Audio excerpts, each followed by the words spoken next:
படம் வந்து ஓகேவாக இருந்தது ப்ரோ. நான் ரொம்ப நல்லா இருக்குது அப்படின்னு சொல்ல மாட்டேன், நல்லா இல்லைன்னு சொல்ல மாட்டேன். ஆனால் அஜித் சார் வந்து யார்? Commercial actor.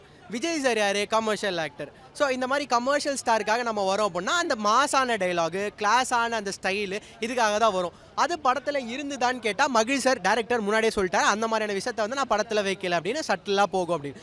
பட் படம் வந்து ரொம்ப சட்டிலாக போகுது. இப்போது ஒரு கிராஃப் அப்படின்னு எடுத்திங்கன்னா மேலே கீழே போயிட்டு வந்தால் தான் அது கொஞ்சம் இன்ட்ரெஸ்டிங்காகவே இருக்கும். அந்த ஒரு பிளெயினான ஒரு லைன் போட்டால் அது ரொம்ப பிளெயினாக இருக்கும், அது இன்ட்ரெஸ்டிங்காக இருக்காது. அதுதான் படம் கொஞ்சம் இதுவாக அடி வாங்குச்சுன்னு நினைக்கிறேன். நான் பிரேக் டவுன் தான் படத்தோட இதுன்னு சொன்னோன்னே பிரேக் டவுனாக நான் பார்க்கல. ஏன்னா அஜித் சார் அப்படின்னு நம்ம இண்டஸ்ட்ரியில்தான் ஒருத்தர் நடிக்கிறாரு அப்படின்னும் போது, பெரிய ஸ்டார் நடினா ஏன் அந்த பிரேக் டவுனை பார்க்கணும்னு நான் பார்க்கல. மேபி அந்த படம் பார்த்தவங்களுக்கு அது கனெக்ட் ஆச்சான்னு ஆகலை அப்படின்னு அவங்களுக்கு தெரியும். பட் எனக்கு வந்து படம் ஹாலிவுட் ஸ்டைலில் நல்லா இருக்குதுல, ஃபிலிம் மேக்கிங் அப்படின்னும் போது மகிழ் சார் அங்கே சூப்பராக பண்ணியிருக்காரு. மேக்கிங்காக நல்லா இருக்குது, ஸ்க்ரீன் பிளே ஓகேன்னு சொல்லலாம். கதையில் வந்து ட்விஸ்ட் அண்ட் டர்ன்ஸ், தடம் படம்லாம் பார்த்தா அதில் ட்விஸ்ட் அண்ட் டர்ன்ஸ் நிறைய இருக்கும். ஒவ்வொரு செகண்டும் நம்ம என்னாச்சு, ஹீரோக்கு என்னாச்சு, இந்த ஹீரோவா அந்த ஹீரோவா அப்படின்றது இருக்கும். ஹீரோயினை கடத்திடுறாங்க.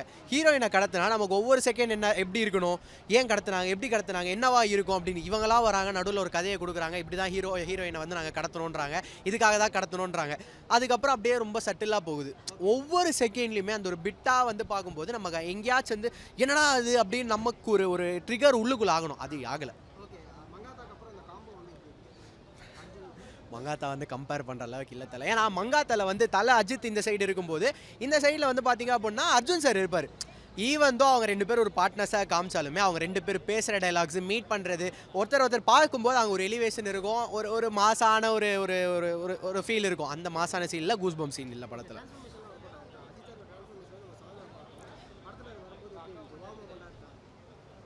ஓகேவா இருக்குது தலை. டிரான்ஸ்ஃபர்மேஷன் படத்துக்கு டிரான்ஸ்ஃபர்மேஷன் தேவை தான். பட் இன்னுமே வந்து படத்தை வந்து ஒரு டிஃப்ரெண்ட் ஆங்கிளில் எடுத்துகிட்டு போயிருக்கணும். நீங்கள் வந்து உள்ளுக்குள்ளே நான் ஒரு பெரிய டிஸ்அட்வான்டேஜ் படத்தில் எனக்கு ஃபீல் ஆனது சொல்கிறது, எத்தனை பேருக்கு ஃபீல் ஆச்சுன்னு தெரியல. இப்போது நம்ம வந்து அஜித் சாருக்காக படம் பார்க்குறோம், இதெல்லாம் எந்த ஆடியன்ஸ் வந்து பார்ப்பாங்கன்னு நினைக்கிறீங்க? தமிழ் ஆடியன்ஸ் பார்ப்பாங்க. 80 to 90% தமிழ், எல்லா விதமான ஆடியன்ஸ் பார்ப்பாங்க. 80 to 90% தமிழ் ஆடியன்ஸ் பார்ப்பாங்க. அப்படி தமிழ் ஆடியன்ஸ் இந்த படத்தை பார்க்கும்போது படத்தில் வந்து இங்கிலீஷை வந்து அங்கங்கே வச்சுருக்காங்க. ஒரு 15% இங்கிலீஷ் வச்சுருக்காங்க, அதுக்கப்புறம் 20% வேறு ஏதோ ஒரு லாங்குவேஜ் வச்சுருக்காங்க. அப்படின்னு போது நான் ஆடியன்ஸாக பார்க்கும்போது சாட்டிஸ்ஃபை ஆவனா, ஒரு மாதிரி காண்டாவனா? நீங்கள் சொல்லுங்கள். சப்டைட்டில் கொடுத்துருக்காங்க, வேற ஒரு லாங்குவேஜ் வரும்போது சப்டைட்டில் கொடுத்துருக்காங்க. நான் என்ன சொல்கிறேன், அந்த சப்டைட்டில்லாம் கொடுக்கறத தாண்டி வேற ஒரு லாங்குவேஜ் வருது அப்படின்னும் போது அது பின்னாடி ஓட்டுட்டோம். அதுக்கு மேலே ரீப்ளேஸ் பண்ணி ஒரு தமிழ் ஆடியோ கொடுத்தா ஓகே, வேறு லாங்குவேஜ் பேசுகிறாங்க, ஆனால் நமக்கு தமிழில் புரியும். சப்டைட்டில் மட்டும் போட்டால் நான் படத்தோட விஷுவல் பார்ப்பேனா, அஜித் சார் மாதம் அங்கே பார்க்கணும்னு நினைப்பேனா, கீழே உட்காந்து சப்டைட்டில் பார்ப்பேனா? ரெஜினாக்கு நல்ல கேரக்டர், அந்த கேரக்டரைசேஷனை இன்னும் டெவலப் பண்ணியிருக்கலாம். ரெஜினாக்கு ஒரு ஃப்ளாஷ்பேக் வைக்கிறாங்க, அந்த ஃப்ளாஷ்பேக் நல்லா இருக்குது. அந்த ஃப்ளாஷ்பேக் ஏற்ற மாதிரி கேரக்டரைசேஷனை கொஞ்சம் கொடூரமாக இன்னும் கொஞ்சம் ஒரு மாதிரி ஸ்ட்ராங்காக வச்சிருந்தா படம் இன்னும் சூப்பராக இருந்திருக்கும். ரெஜினாவே சிம்பிளாக போட்டு தள்ளுற மாதிரி காமிக்கிறாங்க. கடைசியாக கிளைமேக்ஸில் அர்ஜுன் சார் அவர் ஆட்டோமேட்டிக்காக செத்துறாரு. இல்லை நானா செத்துறேன் அப்படின்னா நீங்கள் படத்தை கிளைமேக்ஸில் வந்து ஒரு சாட்டிஸ்ஃபேக்ஷன் பார்ப்பீங்களா? எல்லாரும் அந்த ஒரு சாட்டிஸ்ஃபேக்ஷன் எங்கே கிளைமேக்ஸில் வரணும், ஹீரோ போய் வில்லன் அடிப்பான், வில்லன் வந்து அங்கே ஒரு மாதிரி ஃபீல் ஆகும், அங்கேருந்து நமக்கு வந்து ஓகே வில்லன் அடிச்சுட்டார் ஹீரோன்ற மாதிரி இருக்கும். அர்ஜுன் சார் அவராக போய் செத்துருவார். அப்படி இருக்கும்போது நமக்கு ஆடியன்ஸாக சாட்டிஸ்ஃபேக்ஷன் இருக்காது. மங்காத்தா லெவல் இல்லை. மங்காத்தா மாதிரி இருக்குமா நீங்கள் எக்ஸ்பெக்ட் பண்ணியிருந்தீங்கன்னா கண்டிப்பாக இருக்காது. ஏன்னா இது ஒரு ஹாலிவுட் லெவலில் வந்து மகிழ் திரும்பி மூவ் பண்ணியிருக்கிறாரு. பிரேக் டவுன் மாதிரி இல்லை, பிரேக் டவுன் 100% கதையில் இருக்கான்னு கிடையாது. அந்த கதையை வச்சு எப்படி நம்ம தமிழ் ஆடியன்ஸுக்கு எப்படி மூவ் பண்ணோம்னே மகிழ் திரும்பி கொஞ்சம் மாற்றி ரைட்டாக படுத்தி நல்லா இருக்குது. ஸ்க்ரீன் பிளே, சினிமாட்டோகிராஃபிலாம் ரொம்ப சூப்பராக இருந்துச்சு, பயங்கரமாக இருக்குது. பின்னிட்டாங்க அவங்களும் அர்ஜுன் சார் தான் காம்போ ரொம்ப சூப்பராக பண்ணியிருந்தாங்க. சூப்பராக இருந்துச்சு. அவங்க தான் படமே, த்ரிஷா வச்சு தான் அந்த மூவியே. த்ரிஷா அவங்க அம்மா வீட்டுக்கு போவாங்க, அது நடுவில் நடக்கிற கதையை தான் இந்த ஃபுல்லாகவே. அது என்னை கேட்டிங்கன்னா இனிமே ஒப்பீனியன் அது தேவையான லாகாக தான் நான் பார்க்குறேன். அந்த ஃபஸ்ட் ஹாஃப்க்கு அந்த லாக் இருந்தால் தான் செகண்ட் ஹாஃப்க்கான அந்த பூஸ்ட் கிடச்சிது.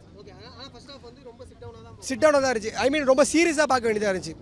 எப்போவுமே இருக்க அந்த தலையோட அந்த காமெடி சீன்ஸ், இந்த மாஸ் டைலாக்ஸு, மாஸ் சீன்ஸு அதெல்லாம் இல்லை. அது சீரியஸாக உட்காந்து நாங்கள் பார்க்க வேண்டிய படமாக தான் இருந்துச்சு. இல்லை எக்ஸாக்ட்லி அந்த மாதிரி இல்லை, அந்த மாதிரி சட்டிலான படம் தான், ஸ்டோரி பேஸ்டு. ஆனால் கொஞ்சம் டிஃப்ரெண்ட் ஜானரில் ஒரு பிரேக்கிங் பேடு, ஒரு ஹாலிவுட் லெவலில் சூப்பரான பிரேக்கிங் பேடு லெவலில் இருந்துச்சு. அந்த எப்படி படம் எப்படி ஸ்லோவாக போயிட்டே இருந்து கிளைமேக்ஸ் எப்படி இருந்துச்சு அதே மாதிரி அந்த படம் ஸ்லோவாக போயிட்டு இருந்து கிளைமேக்ஸ் தூக்கி இருந்துச்சு. நல்ல ட்விஸ்ட் இருந்துச்சு. படம் சூப்பர் ப்ரோ. 2 வருஷம் வெயிட் பண்ணதுக்கு ஒர்த்தான மூவி ப்ரோ. ஆனால் காமாக பார்க்கணும் ப்ரோ படம். நம்ம வந்து பார்த்து படத்தை அண்டர்ஸ்டாண்ட் பண்ணி தான் நமக்கு செகண்ட் இதில் வந்து படத்தை அப்படியே தூக்கி நிறுத்துவார்த்தால. அர்ஜுன்லாம் பிரிஸ்டார் ப்ரோ. ஆக்ஷன் அவர் என்ன சொல்லணுமா, ஆக்ஷன் கிங் அவர். மஜாவாக பண்ணிட்டாரு. 2 பேரும் நல்லா ஃபைட் சீன்ஸ்லாம் சூப்பராக இது. த்ரிஷா அஜித் காம்போன்னு கேட்குறாங்க. அவர் பேர் என்ன, அர்ஜுன் அஜித் காம்போ யாரும் கேட்கல.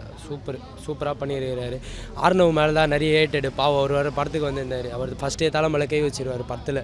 எல்லா கற்று ஆரம்பிச்சிட்டாங்க, எப்படி நிற்க வைப்பேன்னு. ஆனால் அவர் நல்லா பண்ணியிருந்தார் படம். எல்லாருக்கும் ஈக்குவலான இம்பார்ட்டன்ஸான கரெக்டான ரோல் கொடுத்துருக்குறாங்க படத்தில். எல்லாம் இப்போ இவர் அஜித்துக்கு மாஸ் ஹீரோ, இவர் வந்து அர்ஜுன் மாஸ் அப்படிலாம் கிடையாது. எல்லாருக்கும் ஈக்குவலான ரோலே பக்காவாக கொடுத்து. த்ரிஷாவை நல்லா யூஸ் பண்ணியிருக்காங்க. நல்லா ட்விஸ்ட் வருது படத்தில். சில இடத்துல கொஞ்சம் லேகுன்னு சொல்ல முடியாது. அது எப்படி போகுதுன்னா, நம்ம அவர் சொன்ன மாதிரி தான் லேகு, தேவையான லேகு. நம்ம ஒரு தமிழ் கான்செப்ட்டுக்கு புதுசான ஒரு இப்போ நெக்ஸ்ட் ஜென்ரேஷனுக்கு வர கான்செப்ட்னு வச்சுக்கோங்களேன். நம்ம உட்காந்து பார்க்குறோம், பொறுமையாக பார்த்துட்டு படம் திடீர்னு அந்த கான்செப்ட்லேருந்து படம் ஐப்பாகும். அது மாதிரி ஒரு படம் ரொம்ப பர்ஃபெக்டாக எடுத்திருக்காங்க. ஸ்க்ரீன் ப்ளே, ஸ்டன்ஸ் எல்லாம் சூப்பரு. நம்ம அந்த என்னது ப்ரோ, பிரேக்கிங் பேட் சொல்கிறீங்களா? ஓகே. அதுதான். அது வந்துட்டு அப்படியே எக்ஸாக்டாலாம் எடுக்கல அவங்க. ஆமாம், கதை வந்து எடுத்து தமிழ் ஆடியன்ஸ்க்கு ஏற்ற மாதிரி அவங்க அழகாக மாற்றிருக்காங்க. அது அழகாக ஸ்க்ரீன் பர்ஃபெக்டாக எடுத்திருக்காங்க. தலை மாஸ் காட்டாமல் தேவையான இடத்துல கரெக்டான இன்ட்ரோஸு. நம்ம பிஜிஎம்லாம் பார்த்தீங்கன்னா அனிருத் பக்காவாக பண்ணியிருக்காரு.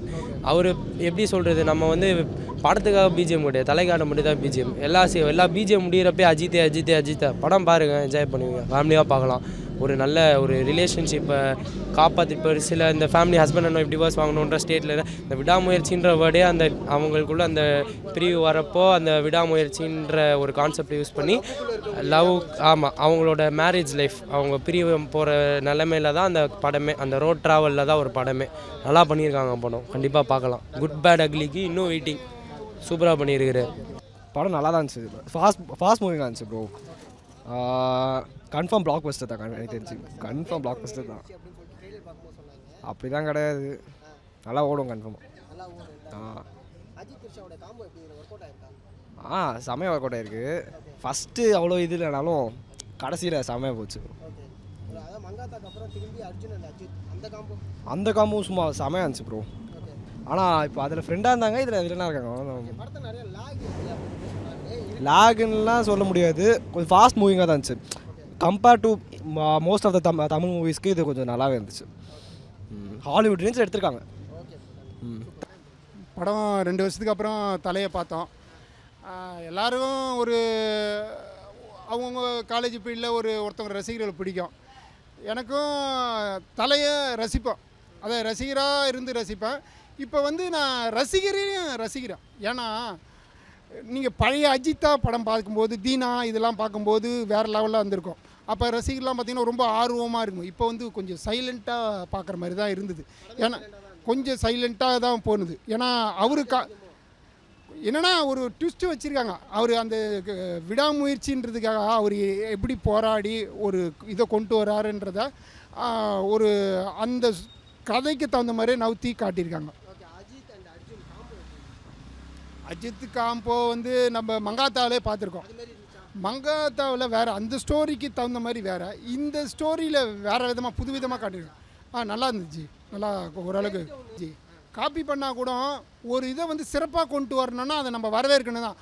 இப்போ நம்ம படிக்கிறதே வந்து ஒன்றையும் படித்து தான்ப்பா நம்ம கொண்டு வரோம். அப்படி இருக்கும்போது அங்கே படித்ததே நீங்கள் படித்தேன்னு காப்பின்னு சொல்ல முடியாது. அதை வந்து வேறு விதமாக எப்படி கொண்டு வந்துடலாம். இப்போ நிறைய பேர், சில பேர்லாம் இப்போ யூடியூப்லாம் ஓப்பன் பண்ணுறாங்க. ஒவ்வொருத்தவங்களையும் பண்ணிவிட்டு ஒரு கான்செப்ட் வச்சு தான் அவங்க பண்ணுறாங்க. நீ பண்ணுறத நீ ஏமா பண்ணுறன்னு கேட்க முடியாது. அவன் ஒரு விதமாக பண்ணுறான்னா அந்த கான்செப்ட் வச்சுட்டு அவன் எப்படி ஒரு சிறப்பாக கொண்டு வரான், வேறு மாதிரி கொண்டு பண்ணியிருக்காங்கன்னு. அஜித் வந்து நல்லா பண்ணியிருக்காங்க. எனக்கு ஒன்று பிடிக்கல அர்ஜுன் பண்ணது, அதாவது அவங்களுக்கு இன்னொரு ஆக்டிங் பேஸ் கொடுத்துருக்கலாம்னு எனக்கு தோணுச்சு. ஏன்னா மங்காத்தாவில் பார்த்த அர்ஜுன் எனக்கு இதில் தெரியல, மற்றவங்களுக்கு எப்படின்னு தெரியல, எனக்கு மோஸ்ட்லி பிடிக்கல. எனக்கு அது ஒர்க் அவுட் ஆகலை. ரெஜினா அந்த படத்தில் தனியாக தெரிவாங்க, அவங்க ரோல் கொஞ்சம் தனியாக தெரியும், கொஞ்சம் டிஃப்ரெண்ட்டாக நடிச்சிருப்பாங்க அந்த படத்தில் ரெஜினா. ஆரவ் நல்லா பண்ணியிருந்தாங்க. ஆரவ் நல்லா ஃபர்ஸ்ட் ஆஃப் கொஞ்சம் லேகாக தான் இருந்துச்சு. பட் அந்த கதைக்குள்ளே நம்ம போகிறப்போ வந்து அந்த லேகிங் தெரியாது. இருக்குது ஹாலிவுட் ரேஞ்சில் இருக்குது. பட் தமிழ் ஆடியன்ஸும் கனெக்ட் பண்ணுற மாதிரி இருக்குது படம். ஃபேமஸ் சொன்னாங்க, அந்த மாதிரி கொஞ்சம் இருக்குது. பட் டிஃப்ரெண்ட்டாக நிறைய எடுத்துகிட்டு போயிருக்கிறாங்க.